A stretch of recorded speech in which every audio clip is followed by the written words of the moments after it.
After Wednesday night's elimination from the Champions League, Liverpool are not set to play again for 15 days, as the club's fixture with Fulham this weekend has been postponed, and after the weekend's fixtures, we enter the international break.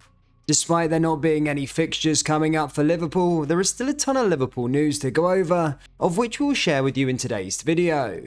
There is so much to cover in today's video.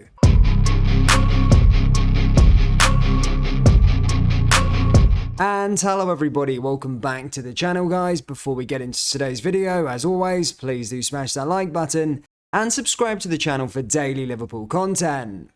Only Jordan Henderson has been named in Gareth Southgates England squad for the upcoming international break, with Trent Alexander-Arnold missing out. Southgate has named a 25-man squad for the Three Lions' upcoming Euro 2024 qualifying matches with Italy and Ukraine. While Liverpool have a handful of England players in their ranks, only one will represent the Reds this international break.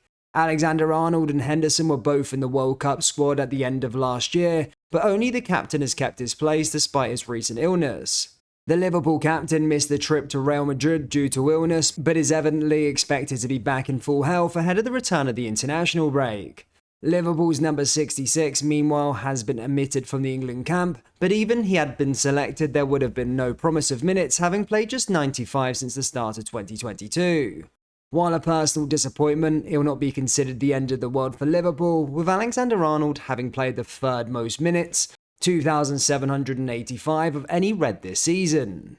Henderson, on the other hand, is 11th on the list with 1,745 minutes for Liverpool due to a combination of injury and illness. As right-back option, Southgate has turned to his trio of favourites in Reece James, Kieran Trippier and Kyle Walker. Former Liverpool left-back Jose Enrique has claimed a move for Bayern Munichs Ryan Gravenberch is done and that he will sign for the Reds. Since retiring from football, Enrique has put much of his time into running social media channels. His recent transfer reevaluation took place as he testing out a YouTube live streaming platform chatting to a fellow Instagrammer. Enrique claimed that a deal is done for the Bayern Munich midfielder, who was linked with the move to Merseyside before joining the German Giants last summer from Ajax Amsterdam. In reference to Gravenberch, Enrique said, "This player is ours, amigo." He said, "Yeah." Enrique added, "It's the same agent as me, Team Raiola. We had a meeting not long ago in London. This is our player." The 37-year-old was then cut off by his co-host, who warned, "Be careful, you're on live." Gravenberch is represented by Rafael Pimenta, who has taken over Mino Raiola's empire since the super agent's death last year. How much credence we can give Enrique's claims is debatable, but it seems a strange thing to make up.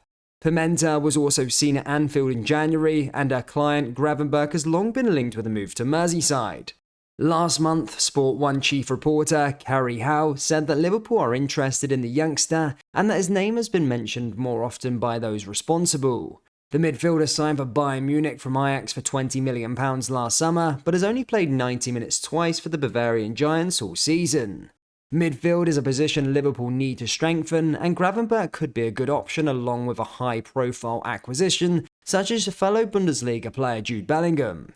A player who ticks plenty of boxes for Liverpool, but whether you put any weight into Enrique's comments is another matter entirely. Liverpool could theoretically sell their squad for £817 million and are one of the best development clubs in the world, new data seen by Football Insider shows.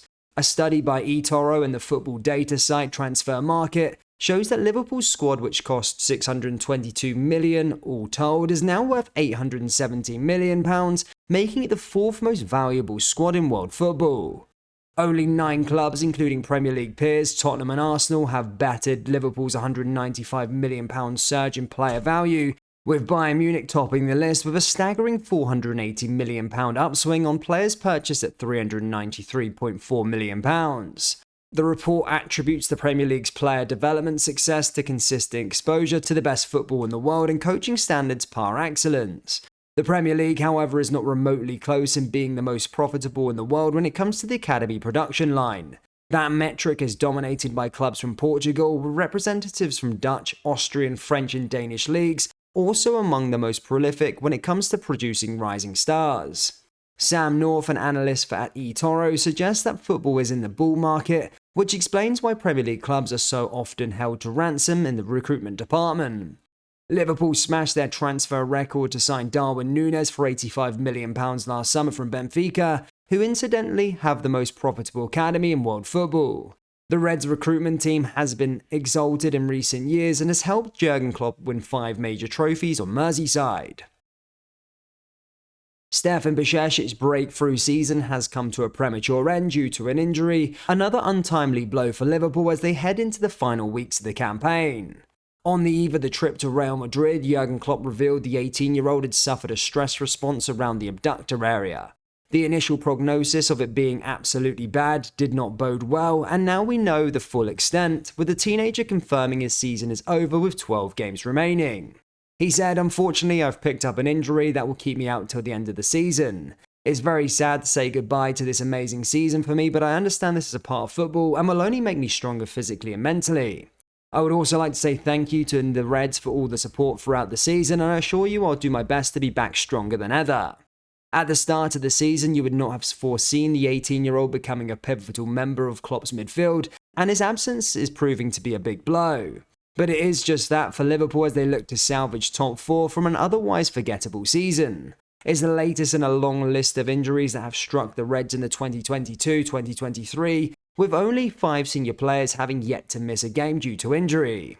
Bajcetic featured 19 times for Liverpool this season, scoring once and rightly earning plaudits from his teammates, manager and the wider footballing world. Virgil van Dijk acknowledges Liverpool will need quality reinforcements to arrive in the summer as the rebuild of manager Jurgen Klopp's formerly great team continues. There is no shame in suffering a Champions League exit at the hands of Real Madrid, their recent European nemesis, but the manner in which we surrendered over the 2 legs, a 5-2 defeat at home followed by a 1-0 loss in the Bernabeu without much of a fight was concerning for a side with such good pedigree. Half a dozen players' contracts are coming to an end in the summer, and while the rejuvenation of the forward line has already started, with the acquisitions of Darwin Núñez and Cody Gakpo in the last 10 months, there is significant work to do elsewhere. Midfield is in desperate need of an overhaul. Borussia Dortmund's England international Jude Bellingham remains Liverpool's top priority, while defence is also likely to require attention either in the coming window or the next. Virgil van Dijk spoke of it, saying, "Obviously players are going to leave, that's obviously been announced, so we have to. If we want to be where we have to be in the last 5 years, we need quality imports, especially with those players leaving. I think that's quite obvious, but everyone knows that's going to be very difficult. It's going to be very difficult to find the right players, but the club has to do their job in that case. We still have a lot of games to play for, and we want to be in the Champions League next season. I think that will also help attract the best players in the world, not all the time, but it will definitely help." Liverpool, however, will have to wait to erase the disappointment of the European exit.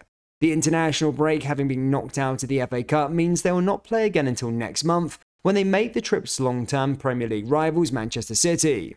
Compressed into the space of a few days, they also have to head to Chelsea before hosting league leaders Arsenal. Van Dijk spoke of this saying, "It's going to be very defining, and that's something we all know. It's been a season that we can't find the consistency that we've had for the last few years, but the only way to get back is to get back to winning each and every game." It sounds very simple, but it's the most difficult part of football, and the most difficult part of being a footballer is to stay consistent. We'll give it absolutely everything because I want to play in the Champions League. We all want to play in the Champions League. The fans want us to play in the Champions League. We are the players on the pitch. We need to perform and we have to show it, but we need to also do it for our fans. They have stuck with us with good times and we need them probably even more, and this time we will fight and we will see good results also.